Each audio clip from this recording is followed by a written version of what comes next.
अल्लाह रब्बुल इज़्ज़त ने इरशाद फरमाया व इज़ क़ाल ईसा इब्न मरियम, और याद करो ए महबूब सल्लल्लाहु अलैहि वसल्लम, जब हज़रत ईसा अला नबीना व अलैहिस्सलाम जो कि मरियम के बेटे हैं, उन्होंने बनी इसराइल से कहा कि मैं तुम्हारी तरफ अल्लाह का रसूल बन के आया हूँ। और उसके बाद फरमाया मैं तस्दीक करता हूँ तुम्हारी पहली किताब की जो कि तुम्हारे पास तौरात है पहले, चूँकि आपकी किताब इंजील थी और आपसे पहले जो किताब आई थी वो तौरात थी। तो फरमाया मैं उसकी तस्दीक करता हूँ कि वो भी अल्लाह की किताब है और अल्लाह ने ही पहले नबी को अता फरमाई थी, यानी हज़रत मूसा अलैहिस्सलाम को। तो फरमाया कि मैं उसकी तस्दीक करता हूँ। और उसके बाद जो अगली बात इरशाद फरमाई व मुबश्शिरम बिरसूलिन याती मिन बाद इस्मुहु अहमद, फरमाया जो मुझसे पहले रसूल हैं उनकी किताब तौरात की मैं तस्दीक करता हूँ और मेरे बाद जो एक रसूल आने वाले हैं मैं उनकी खुशखबरी दे रहा हूँ कि उस रसूल का नाम होगा अहमद सल्लल्लाहु अलैहि वसल्लम। यानी उन्होंने दो बातें इरशाद फरमाई कि मैं अपने से पहले जो रसूल गुजरे हैं मूसा अलैहिस्सलाम उनकी किताब की तस्दीक करता हूँ कि वो रसूल भी सच्चे थे, उनकी किताब भी सच्ची थी। और एक बात खुशखबरी दे रहा हूँ कि मेरे बाद, यानी ईसा अलैहिस्सलाम फरमाते हैं मेरे बाद एक रसूल आने वाले हैं जिनका नाम होगा अहमद। ये नबी पाक का नाम लेकर उन्होंने खुशखबरी सुनाई और फरमाया कि वो जब तशरीफ़ लाएंगे और तुम्हें उस वक्त, ये इसका मतलब ये है कि तुमने याद रखना है जब आएँ तो उनकी तस्दीक करनी है, तायीद करनी है, उनकी हिमायत करनी है, कलमा पढ़ना है, मान लेना है, ज़िद नहीं करनी, अड़ना नहीं है।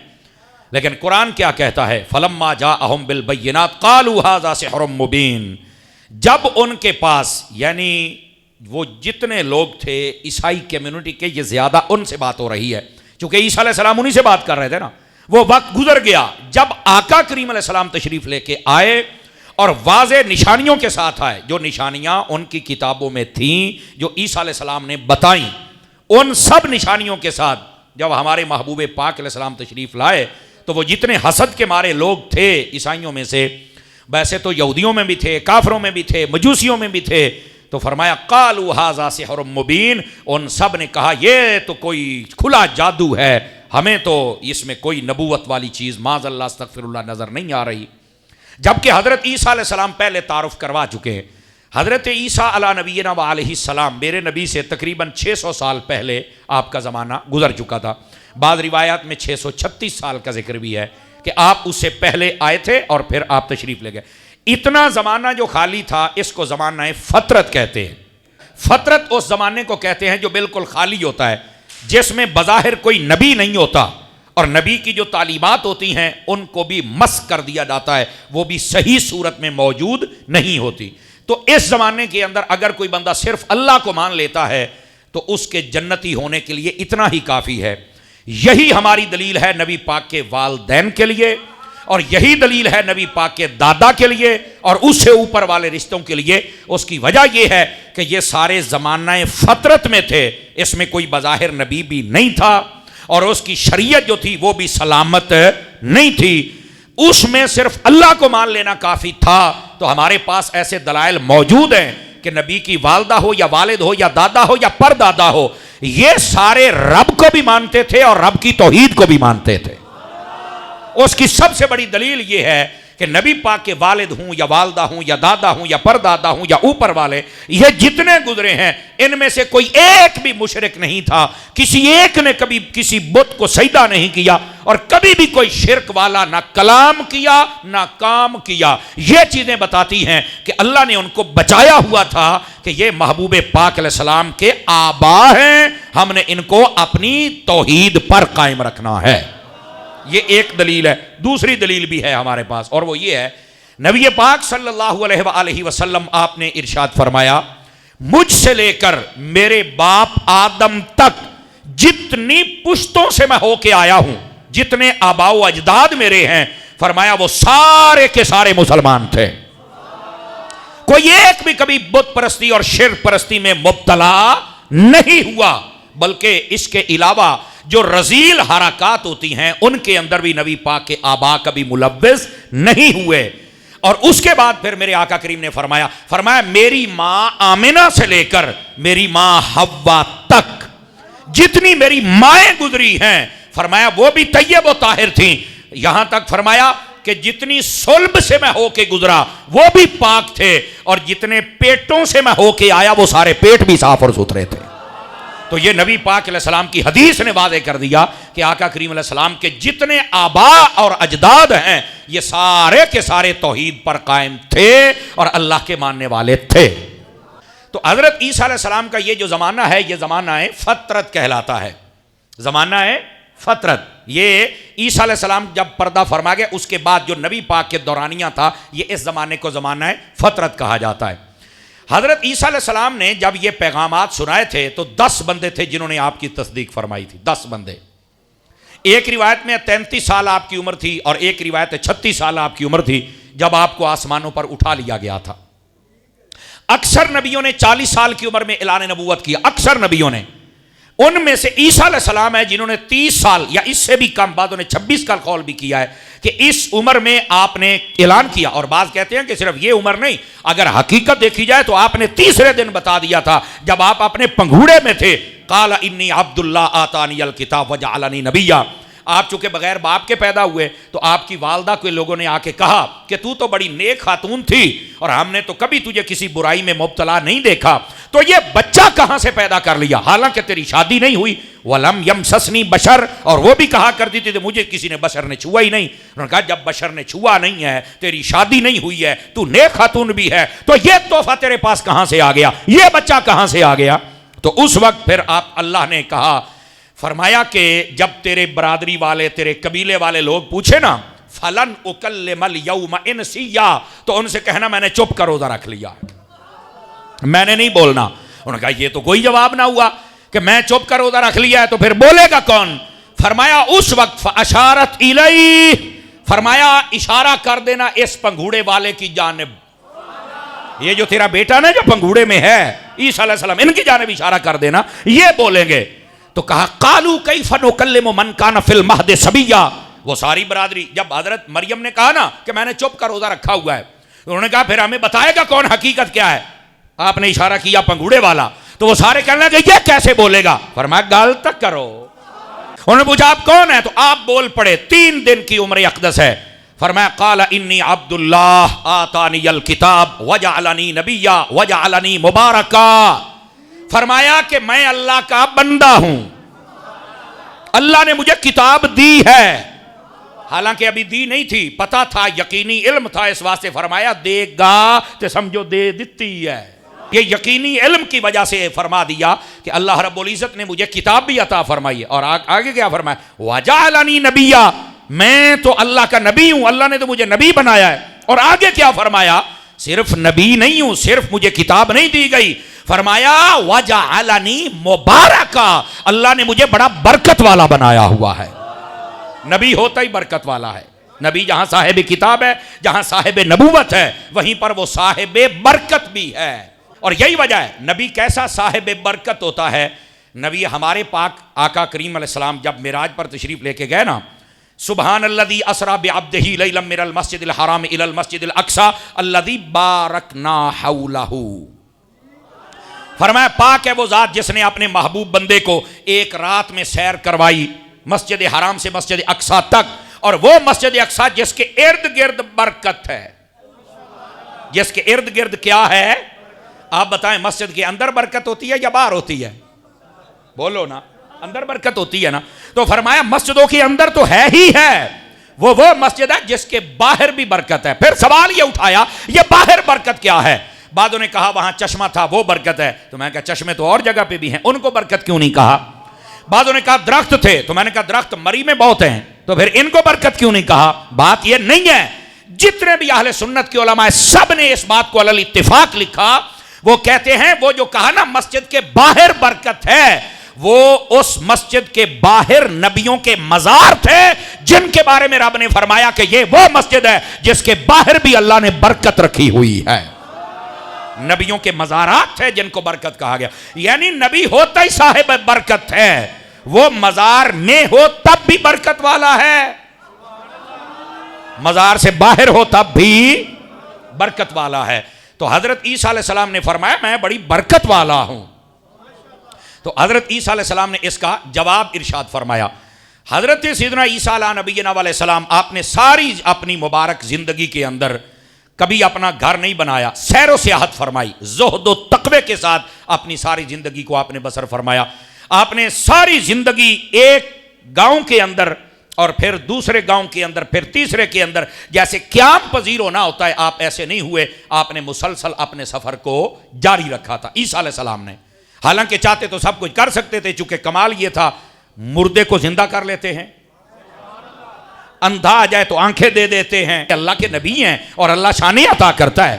तो जब ये हज़रत ईसा अलैहिस्सलाम मेरे नबी के मुक्तदी हैं, तो जब इनकी ये शान है तो बताइए जो इनका भी इमाम होगा फिर उनकी शान अक़दस क्या होगी।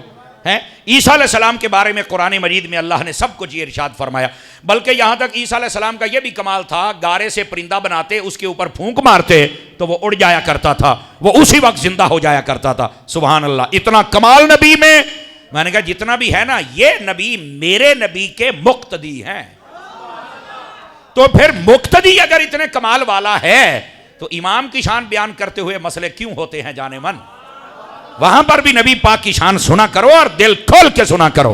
ईसा अला नबीना अलैहिस्सलातु वस्सलाम तकरीबन 10 बंदे थे जो आपकी शरीयत पर बाद में कायम रहे, और यही थे जिन्होंने आपके सारे निज़ाम को चलाया। और उसके बाद ये निज़ाम जब वो पर्दा कर गए तो ये निज़ाम ख़त्म हो गया, उसके अंदर तहरीफ कर दी गई। और उसके बाद फिर नबी पाक सल्लल्लाहु अलैहि वसल्लम आपने जलवागरी फरमाई। अब यहां पर एक बात सुन लीजिए, इधर देखिए मेरी बात। हम कहते हैं नबी पाक का मीलाद होना चाहिए, मीलाद हुजूर की आमद का जिक्र। बाद लोग अड़ जाते हैं, नहीं ये नहीं होना चाहिए। ये कहाँ लिखा है? मैं कहा ए वेख, हज़रत ईसा अलैहिस्सलाम भी महफिल करके बता रहे हैं, मुबश्शिरम बिरसूल याती मिन बाद इस्मुहु अहमद। फरमाया मैं तुम्हें बता रहा हूं एक रसूल आने वाला है जिसका नाम अहमद होगा। अभी आए नहीं हैं पर आमद की महफिल हो रही है। तो जब आ गए हैं तो अब आमद की महफिल क्यों ना हो यार। तो ये आका करीम अलैहिस्सलाम की आमद की महफिल करना, ये तो नबियों की सुन्नत है और कुरान में मौजूद है। और खास महफिल यही इस अंदाज में थी कि वो नबी तशरीफ लाएंगे। हम कहते हैं ला चुके हैं, बस फर्क इतना है। और लोगों को मसला नहीं समझ आता कि ये ऐसे महफिल क्यों करते हो, तो क्यों बताते हो, कुरान से पूछ लिया करो। और उसके बाद नबी पाक सल्लल्लाहु अलैहि वसल्लम का नाम अहमद पुकारा गया। ये जो अहमद है ना, ये आका करीम अलैहिस्सलाम के नामों में से जो ज़ाती नाम है, बाज़ उलमा कहते हैं ये उन नामों में से है, मोहम्मद और अहमद। आपसे पहले किसी का नाम, बाज़ मुफस्सिरीन ने कहा है, ना किसी का नाम मोहम्मद रखा गया ना अहमद रखा गया। ये नाम खासुल खास अल्लाह रब्बुल इज़्ज़त ने जो अता फरमाए हैं, ये महबूब करीम अलैहिस्सलाम को अता फरमाए हैं। अच्छा, मोहम्मद का माना क्या होता है? जिसकी बहुत ज़्यादा तारीफ की जाए। तो फिर जब हम महफिल करके नबी पाक की तारीफ बयान करते हैं तो लोगों को क्यों तकलीफ होती है? एडा ही नबी का जिक्र कर दियो, मरो जेदा ना ही मोहम्मद है, तो फिर उनकी तारीफ तो होगी ना। मोहम्मद का माना यह है जिसकी बार बार तारीफ की जाए, बार बार जिक्र किया जाए, तो हमें बार बार करने दो ना। अच्छा, यह भी एक अजीब नुक्ता है, जब हम बार बार नबी पाक का जिक्र करते हैं ना, तो कई लोग होते हैं ना खुश्क तौहीदी, तो वो पता क्या कहते हैं, यार तुम नबी पाक का इतना जिक्र करते हो, अल्लाह का तो करते नहीं हो। मैंने कहा पहले तेरे तो बड़ा बेवकूफी अम्मा और कोई नहीं जमना जे। उसकी वजह यह है, जब मैं कहता हूं नबी का हुस्न ऐसा है, जुल्फें ऐसी हैं, शहर ऐसा है, कदम ऐसे हैं, ज़बान अक़दस ऐसी है, दांत ऐसे हैं, चेहरा ऐसा है, आंखें ऐसी हैं, अबरू ऐसे हैं, पलकें ऐसी हैं, होंठ ऐसे हैं, दाढ़ी मुबारक ऐसी है, जब ये मैं बयान करता हूं सुनने वाले आगे से कहते हैं सुबहान अल्लाह सुबहान अल्लाह सुबहान अल्लाह। हमारी महफिल में इधर जिक्र मुस्तफा हो रहा है और उधर जिक्र खुदा हो रहा है।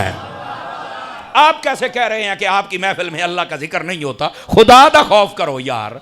यानी हम हुजूर की शान बयान करते, सामने वाले सुभान अल्लाह कह रहे हैं, जिक्र मुस्तफा है और जिक्र खुदा है। कैसे बेवकूफ किस्म के लोग हैं यार। तो नबी का जिक्र कर दे होते अल्लाह दे कर देगा। और वैसे अगर ये सुभान अल्लाह वाली बात ना भी समझ आए ना, हर बंदे ने नहीं ना आ सकती, तो मैं हदीस भी सुना देता हूं। नबी पाक सल्लल्लाहु अलैहि वसल्लम ने फरमाया, अल्लाह ने ये हदीस कुदसी में इरशाद फरमाया है, फरमाया जाअल तो ज़िक्र का मिन ज़िक्री, ए महबूब मैंने अपने जिक्र को तेरा जिक्र बना दिया है। समझ आ रही है? अपने जिक्र को तेरा जिक्र और तेरे जिक्र को अपना जिक्र बना दिया है। और आगे क्या कहा? आगे सुनो, ये असल बातें जो कहते हैं अल्लाह अल्लाह करो और नबी का जिक्र है, खुदा का खौफ करो यार। अल्लाह का जिक्र भी करना पड़ेगा, नबी का जिक्र भी करना पड़ेगा, आप नहीं छोड़ सकते किसी को भी। फरमाया मन ज़ाकरनी वलम यज़कुर का माया लैसा लहू नसीबुन फिल जन्नह। फरमाया ऐ हबीब, जिसने मैं खुदा का जिक्र किया और साथ में ऐ मुस्तफा तेरा जिक्र न किया, हमने जन्नत में उस बंदे का हिस्सा रखा ही नहीं है। जन्नत में जाएगा ही वही जो जिक्र खुदा भी करता होगा और साथ में जिक्र मुस्तफा भी करता होगा। तो इस वास्ते बेचारे बहुत ही ज्यादा खुश्क किस्म के मुसलमान बन जाते हैं। मुस्लिम शरीफ में एक हदीस है, सुन लीजिए, ये जिनको ज्यादा तकलीफ होती है ना नबी पाक सल्लल्लाहु अलैहि वसल्लम के जिक्र से, मुझे नहीं लगता हमारे मरकज में कोई ऐसा आता होगा जिसको दाना है भी सही तो अपनी इस्लाह करे। मुसलमान को ऐसा नहीं होना चाहिए। आप सुने मिजाज मुसलमानों का कैसा रहा है। मुस्लिम शरीफ में हदीस है, फ़कीर जिम्मेदार है। नबी पाक सल्लल्लाहु अलैहि वसल्लम ने जब अपनी ज़ात पर दुरूद पढ़ने की बरक़ात बयान की ना, तो एक सहाबी ने कहा हुजूर अगर रात दिन के, इधर देखें मेरी तरफ, रात दिन के अगर 4 हिस्से किए जाएं तो फरमाया एक हिस्सा आपकी ज़ात पे दरूद पढ़ूंगा, बाकी मैं अपने काम करूंगा। तो नबी पाक ने फरमाया ये तेरे लिए बहुत अच्छा है, अगर ज़्यादा करेगा तो तेरा फ़ायदा है। दरूद पाक की बात हो रही, मुस्लिम में हदीस है। और सहाबी ने कहा या रसूल अल्लाह रात दिन के 4 हिस्से, मैं 2 हिस्से आपकी ज़ात पे दरूद पढ़ूंगा, 2 हिस्से अपने काम। अद्दो अद्द, तो मुस्लिम शरीफ है। नबी पाक ने फरमाया ये बहुत अच्छी बात है, अगर ज्यादा करेगा तो तेरा फायदा है। उसने कहा रात और दिन के 4 हिस्से, 3 हिस्से मैं आपकी जात पे दरूद पढ़ूंगा और 1 हिस्सा मैं अपने काम करूंगा। किसी ने भी नहीं कहा या रसूल अल्लाह इतना दरूद पड़ेगा तो नमाज केड़े लेते, बाकी केड़े लेते, अल्लाह का जिक्र केड़े लेते। नबी पाक ने फिर कमाल किया, फरमाया ये 3 हिस्से दरूद पढ़ना बेहतर है, लेकिन अगर और ज्यादा करेगा तो तेरा फायदा है। वो सहाबी ने जब कहा ना कि अब मैं रात दिन और काम करना ही कोई नहीं, मैं आपकी जात पे दरूद पढ़ूंगा, तो मेरे नबी ने ये नहीं फरमाया जिक्र कब करेगा, तस्बीह कब करेगा, तो फिर ये क्या ना, फरमाया अगर तू ऐसा कर ले यकफी हम्मा का व गम्मा का, अल्लाह तेरे दुख भी दूर कर देगा, तेरे गम भी परेशानियां भी दूर फरमा देगा। ये तो नबी पाक के सहाबी और सामने बैठे हुए, किसी को कोई मसला नहीं हुआ। आज तू ज्यादा पक्का मुसलमान आ गए हैं, तुझे ज्यादा पता है कि किसका जिक्र कैसे और कहां करना है। जिक्र खुदा भी किया करो और जिक्र मुस्तफा भी किया करो। यही काम तो यहूदियों ईसाइयों का था। जब नबी पाक का जिक्र आता था तो वो साड़ मार जल जाते थे। मुसलमान खुश होता है, हमारा मिजाज अबू बकर सिद्दीक वाला मिजाज है, फारूक आजम वाला मिजाज है, उस्मान गनी वाला है, मौला अली वाला है, वो खुश होते थे।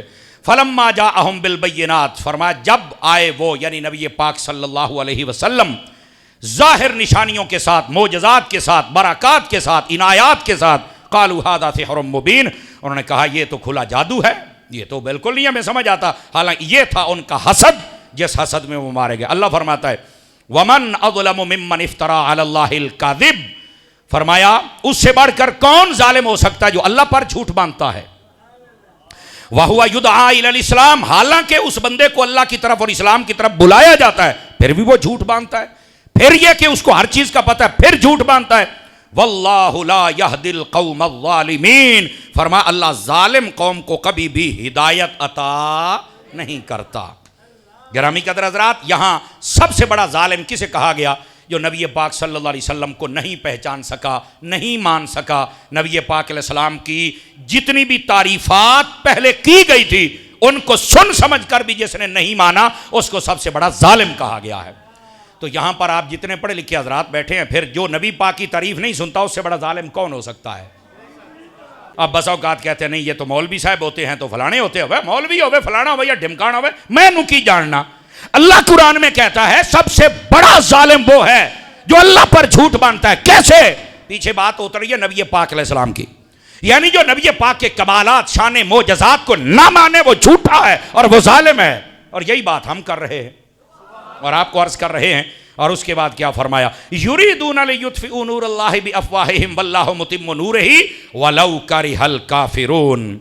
फरमाया ये जो काफिर है ना, काफिर ये चाहते हैं कि अल्लाह का नूर बुझा दिया जाए। और कोशिश कैसे करते हैं? फूंक मार के, फूंक मार के। वाह भाई वाह। इसकी तफसीर में लिखा है सूरज को जितनी भी फूंके मारो कभी उसका नूर तो नहीं बुझ सकता। तो फरमाया मेरे नबी वो नूर हैं, ये सूरज भी रोशन हुआ है तो मुस्तफ़ा के नूर से रोशन हुआ है। ये चांद भी रोशन हुआ है तो मेरे हबीब के नूर से रोशन हुआ है। तो जब तुम सूरज और चांद की रोशनी को नहीं बुझा सकते, मोहम्मद मुस्तफा के नूर को कैसे मिटा सकते हो? समझ आ रही मेरी बात की? ये पहली बात।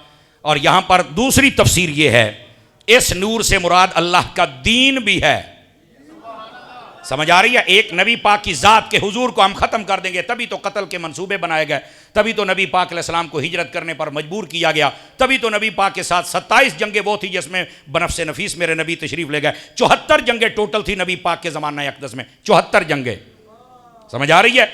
और अगर मैं आपको मजे की बात बताऊं, जितनी मक्के की जिंदगी थी, एक जंग भी मक्के की जिंदगी में नहीं है, एक जंग भी। और तकरीबन 13 साल आप मक्के में रहे हैं, एक जंग भी नहीं है। 10 साल मदीने में रहे, 10 साल में 74 जंगें। बैठे हो? फरमाया सबर की भी एक लिमिट होती है, लेकिन जिस वेले असी डंडा चुकिया ना, तो फिर बदर दे विच भी लम्मे पा दिते थे, ओहद दे विच भी, ते खंदक दे विच भी, ते तबूक दे विच भी। नहीं तवज्जो फरमाई। कहां गए वो लोग जो कहते हैं बस जो कोई कहता रहे आप सबर ही करते रहे, आगे कुछ नहीं कहना, हजूर तो कुछ नहीं कहते थे। तो मैं क्या 74 जंगा की दे गई? जब चुप रहे तो जदों चुकी ना तलवार, थोड़ा जा को कम से कम इंसाफ से तो बात करो ना यार। ठीक है, चुप रहना चाहिए यार। पहले नबी पाक अलैहिस्सलाम ने अपना 40 साल किरदार पेश किया, फिर 13 साल नबूवत का दौर आपने सामने गुजारा, लेकिन जो फिर भी समझ नहीं ना आई, फरमाया फिर हुण आ जाओ। सियाने कहते ने किसी को इन्ना नहीं तंग करना चाहिए भी, वो बर्दाश्त कर दियां एक बारी फिर डंडा चुके तो तुहाडा रड़ाई कट के रख देवे। देखो फिर पहली जंग बदर की हुई थी बगैर तैयारी के, जिसमें 8 से भी कम तलवारें थी, और फिर देखो सहाबा किराम ने के हशर किया, 70 काफिरों के बड़े बड़े बदमाश मार डाले और कुफर की कमर को तोड़ के रख दिया। और मैं तुहानू बड़ा आखिया सी सानू शरीफा नू तंग ना करो। शरीफ बंदा जदों गल पाउंदा है ना, बड़े बड़े बदमाशों के रड़े कट के रख दिंदा है। ऐ समझ आई? इस वास्ते किसी गरीब पर इतना जुल्म ना किया करो। वो एक बारी बर्दाश्त करेगा, 2 बारी 3 बारी 4 5 बारी भी करेगा, लेकिन जे तेरे गाटे फिट हो गया ना, इस वास्ते बदमाशियां न कीतियां करो, अपनी तबीयत की फिरौनियत न रखा करो। ये हमारे मुआशरे के लिए नुकसानदेह है। और इस्लाम की अगर इब्तदा देखो तो उसकी कैफियत भी ऐसी थी। तो ये चाहते थे कि हम इस नूर को मिटा दें अपने मुंह की फूंकों के साथ। और वल्लाहु मुतिम्मु नूरिही, अल्लाह ने इरादा कर लिया था कि हमने अपने नूर को मुकम्मल ही रखना है, और वो नूर मुकम्मल था। काफिर जो मर्जी करते रहे, ये नूर कभी नहीं मिट सकता। काफिर खाके बनाते रहते हैं और इधर से मिलाद बढ़ रहा है।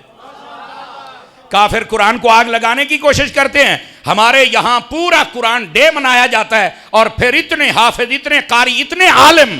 अब जो कुरान को आग लगाने वाले जालिम है, जरा रमजान में हमारी मस्जिदों की बहारें तो देखे ना, उनको पता चले। तुम तो चाहते थे कि हम इस नूर को मिटा दें, लेकिन इसकी बहार तो और बढ़ रही है।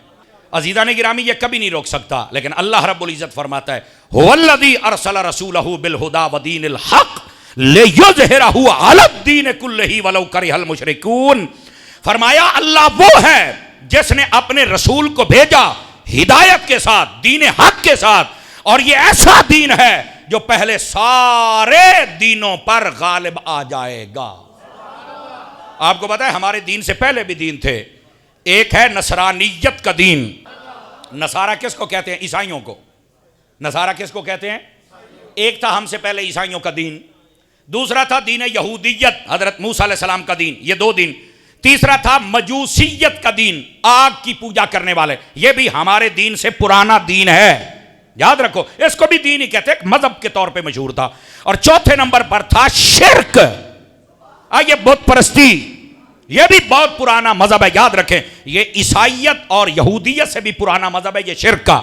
हजरत नूह अलैहिस्सलाम के जमाने से ये शुरू हो चुका था, याद रखिए, ये पुराने मजहब है। और 5वें नंबर पर ये इस्लाम है। याद रखो, एक मैं आपको बात बताऊं, आज हम जब कहते हैं ना कि नबी पाक की सुन्नत पर अमल करो, यूं कपड़े पहनो, यूं दाढ़ी रखो, यूं बैठा करो, यूं सानू कई बंदे कहते तू तो सानू 1400 साल पीछे ले जाना है, अब जदीद दौर है। मैंने कहा भाई जाहिल, तुम्हें क्या पता, जितने दुनिया में दीन हैं सभी ओल्ड हैं। इन सब से जो जदीद दीन है वो मोहम्मद मुस्तफा का दिया हुआ दीन है। यहूदियों का दीन भी पुराना है, यहूदियों का जो दीन है, ईसाइयों का जो दीन है, मेरे नबी से 650 साल पहले आए थे, यानी 1500 साल ए पालो तो 600 2100 साल पुराना दीन है।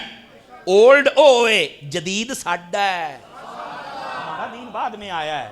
नहीं तवज्जो फरमाइए आपने। ईसाइयों का दीन कम से कम 1600 साल पहले नबी पाक के बाद उन्हें 2000 साल लिखा, तो मैं क्या 1500 2000 पा 3500 साल। ओए ओ पुराना है, मुस्तफा का दीन जदीद है। मजूसियों का आग परस्तों से भी पुराने हैं, बुत परस्तों से भी पुराने हैं। ओ भाईजान, हम आपको जिद्दत में लेके जाते हैं, क्योंकि नबी का दीन ही तो जदीद है ना। सारे तो पहले गुजर चुके थे, सारे तो ओल्ड थे, सारे के सारे फारिग हो गए। एक सलामत रहेगा तो दीन मुस्तफ़ा सलामत रहेगा, क्योंकि यह दीन जदीद है। और मैं यहां बता दूं, आका करीम सल्लल्लाहु अलैहि वसल्लम का दीन वो है, क़यामत की सुबह तक कोई एक मसला अगर आप कहें कि ये कुरान और हदीस से हमें साबित कर दे, हम आपको बताएंगे कहां लिखा हुआ है। हम आपको जाहिरन व बातिनन कोई माना पाया जाता हुआ हम आपको साबित करेंगे कि यह कहां लिखा हुआ है। हमें ना समझ आए वो अलग बात है, लेकिन असल जदीद दौर जदीद दीन वो है ही मोहम्मद मुस्तफ़ा का दीन है। और ये आजकल कहते हैं नहीं जी अब तो मोबाइल का दौर आ गया, तो जहाज़ का दौर आ गया, तो जनाब ये मवासलाती निज़ाम तेज़ हो गया, तो अब तो जदीद दौर की ज़रूरत, जदीद दीन की ज़रूरत होनी चाहिए। मैंने कहा नबी पाक सल्लल्लाहु अलैहि वसल्लम का दीन सबसे जदीद है, वो सारे के सारे पुराने थे। अब आप सिर्फ मसला बताएं, हम आपको कुरान और हदीस से बता देंगे ऐसे। हाँ, आपने अमल ना करना हो वो एक अलग मसला है, लेकिन जदीद से जदीद दौर पर भी आपकी रहनुमाई ये इस्लाम करके दिखाएगा। समझ आ रही है मेरी बात? वो बड़ा ब्लैकमेल करते हैं ना आजकल, जो 2-4 जमाता पढ़ जाए ना, ये जितने लिबरल सेकुलर किस्म के बंदे होते हैं ना, आज़ाद ख्याल है, जिनको पता नहीं होता, हमने कहा बड़ा ब्लैकमेल किया। देखो मौलवी साहब, उस दौर में कौन सा मोबाइल होता था, इतना जदीद दौर आ गया है, मोबाइल होता है, बात होती है।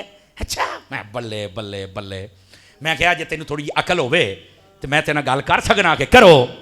मैंने कहा हज़रत फ़ारूक आज़म ना नबी पाक के मिंबर पे खड़े होकर जुमा पढ़ा रहे थे। 1500 किलोमीटर दूर हजरत सारिया जंग लड़ रहे थे, तो पहाड़ के पीछे से दुश्मन ने हमला करना चाहा। फारूक आजम के पास ना कोई मोबाइल था, ना डिवाइस थी, ना वीडियो था, ना वीडियो लिंक था, ना कैमरा था, ना नेट था, ना मोबाइल था, ना सिग्नल थे। जुमा पढ़ाते हुए फरमाया ए सारिया, पीछे से दुश्मन कहीं हमला ना कर दे, पहाड़ की जानिब खड़े हो जाओ।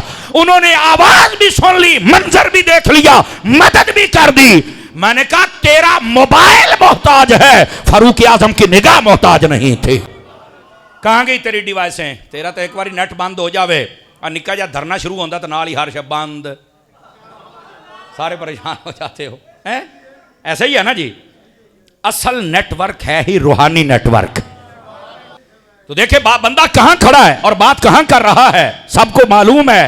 बाज कुतुब में हजरत मौला अली शेर खुदा, बाद में नबी पाक अलैहिस्सलाम, दोनों के बारे में है। आप बैठे थे सहाबा किराम के दरमियान और फरमाया वालेकुम अस्सलाम। कौन है?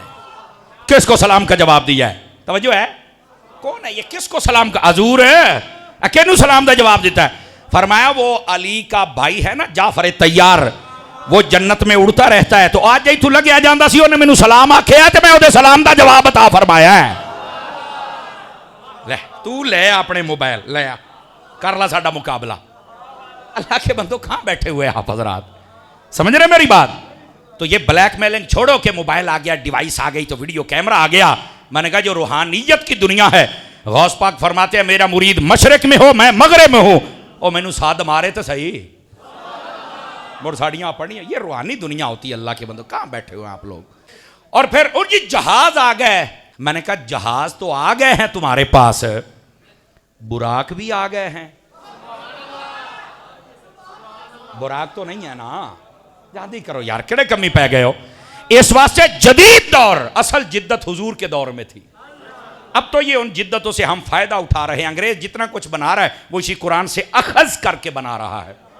उन्होंने पूछा भी जहाज दे पर क्यों बनाने? उन्हें आख्या अबाबीला नूं वेख्या सी, अबाबील उड्डे ना ते परां दे जरिए उड्डे, उत्तों दी भी हमला हो सकता है। उन्हें आख्या कोई जी शै बनाइए भी उत्ते चल के भी हमला करे। उन्हें फिर जहाज बादे बना भी इंज, फिर वो आगे से भी हमला कर सकता है, परां दे विचों भी उन्हें रखा उत्थों भी हमला कर सकता है। कैसे? उन्हें आख्या अबाबीला नूं वेख्या है। तो ये सारी जिद्दत तो कुरान के सदके में है।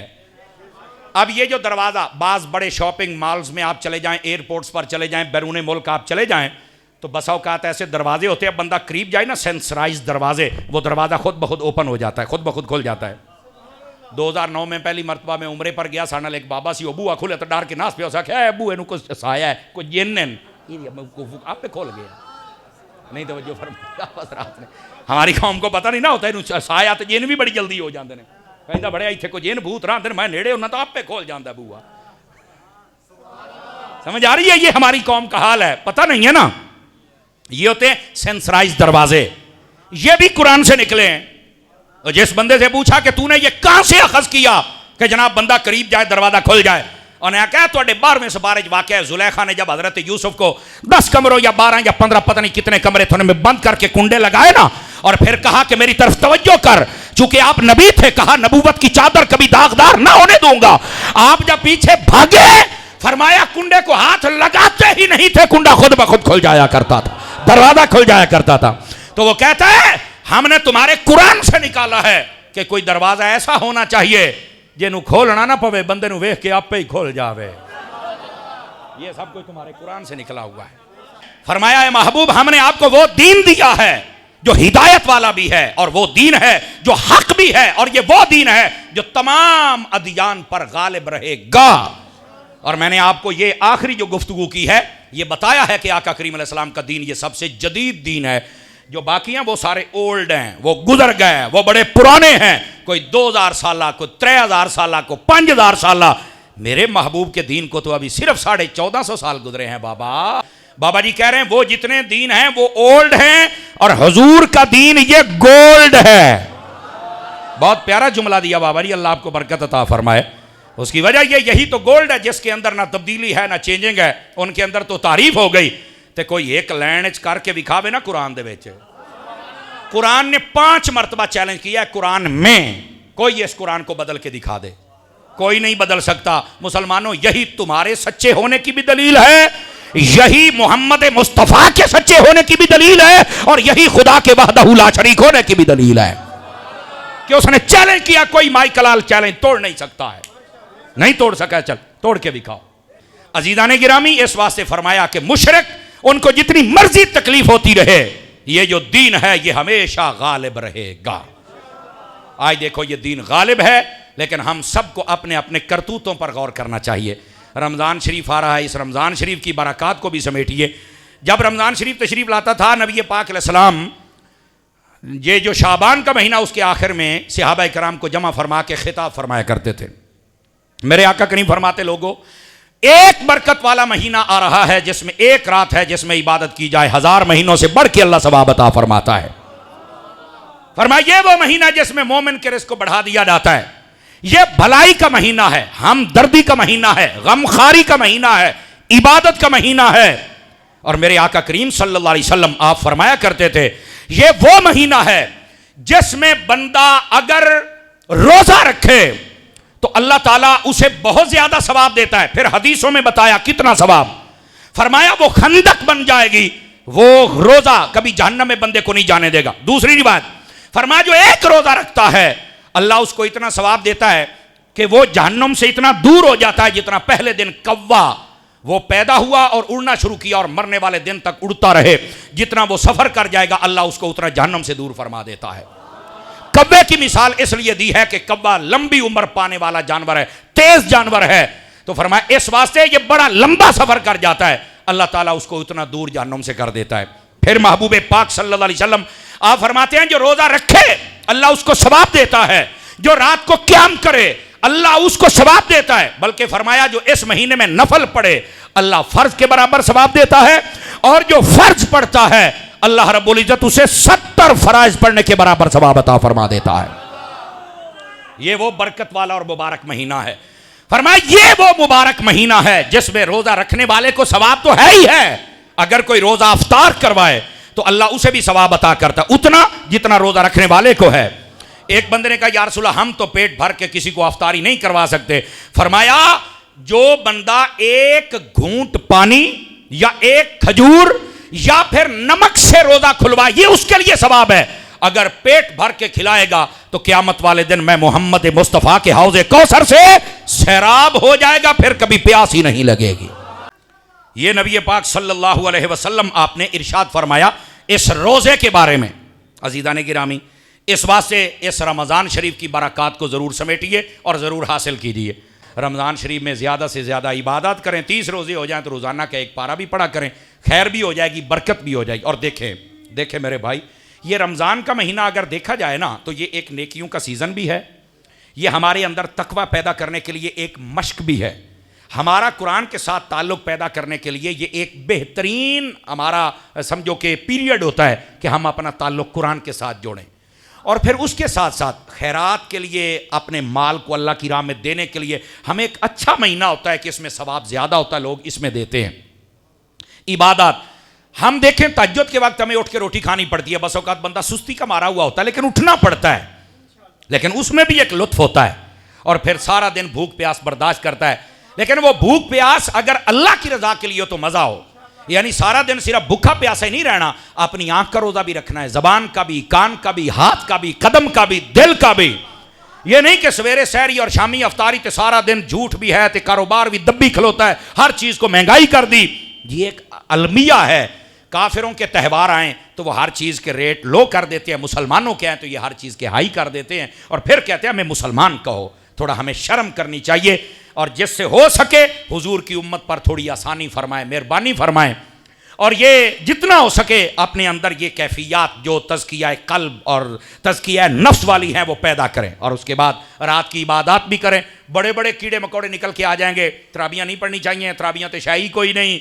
और बाज़ कहते हैं 8 ने, बाज़ कहते हैं ये होनी नहीं चाहिए। मैं क्या अल्लाह करके तू ही ना होंदा, पता नहीं कहाँ से आ गए हो। तरावी रब की पढ़नी है, सजदा रब को करना है, कुरान पढ़ा जाता है, तकलीफ आपको हो रही है। हमने तो सुना है शैतान बांध दिया गया पर चेले खुले फिर देने, उनको बड़ी तकलीफ, पूरी तबलीगी निज़ाम अपना जारी किए हुए है शैतान वाला। तो आप मेहरबानी करें, ये उम्मत का इजमा है इस बात पर कि 20 रकात नमाज तरावी, मक्के और मदीने में भी आज तक 20 रकात नमाज तरावी हो रही है। समझ आ रही मेरी बात की? ये पूरी उम्मत पूरी कायनात में हो रही है। मुनकिरों को खुदा हिदायत अता कर दे। और आप जितने लोग हैं, कभी आप तरावी 20 पढ़ना शुरू कर दें, आपको सजदों की लज्जत इतनी आएगी आप फिर छोड़ेंगे ही नहीं। समझ आ रही है? तो ये रमज़ान की बरक़ात हासिल करें, और 30 रोज़े मुकम्मल हों, इधर से कुरान ख़त्म हो जाए, फिर मदीना मदीना ना हो जाए। और इस मश्क को अगर मज़ीद अच्छे से हासिल करना चाहें तो फिर इत्तिकाफ़ का मौका दिया जाता है। समझ आई? हमारे मरकज़ में भी होगा, दावत इस्लामी का मरकज़ उधर मक्का टाउन है जी, वो मक्का टाउन में, वहाँ पर भी होगा। हमारी अक्सर मसाजिद में होता है। समझदार पढ़े लिखे लोग इत्तिकाफ़ पे बैठा करें, छोटे बच्चों से परहेज़ फरमाया करें। ये शरारत बस औकात करते, अपना हदफ बनाएं कि 10 दिनों में मैंने 2 मरतबा या 3 मरतबा कुरान पढ़ना, इतना दरूद पढ़ना है, बस फिर इत्तिकाफ़ होना चाहिए। मोबाइलों को घर रख के आएँ, इत्तिकाफ़ ता होना है, नहीं तो फिर बंदा ये यारे लगा रहता है। मैं आपको सही बता रहा हूँ। और फिर दावत इस्लामी इस मामले में बहुत उम्मत की रहनुमाई करती है। 30 रोज़ा इत्तिकाफ़, 12 बंदे यहाँ हमारे तांदलियाँ वाला से वो इत्तिकाफ़ के लिए फैसलाबाद जा रहे हैं। 12 बंदे कराची में भी गए हैं, लेकिन फैसलाबाद के लिए भी जा रहे हैं, और भी जाना चाहें। 1 महीने का इत्तिकाफ़, 1 महीने के बाद आपको पता चलेगा कि मैंने कोई 2-3 साल तो पढ़ा हुआ है दीन, आपको ऐसे सिखा के भेजेंगे। आप दावत इस्लामी आपकी अपनी तंजीम है, इनसे भी मोहब्बत फरमाया करें।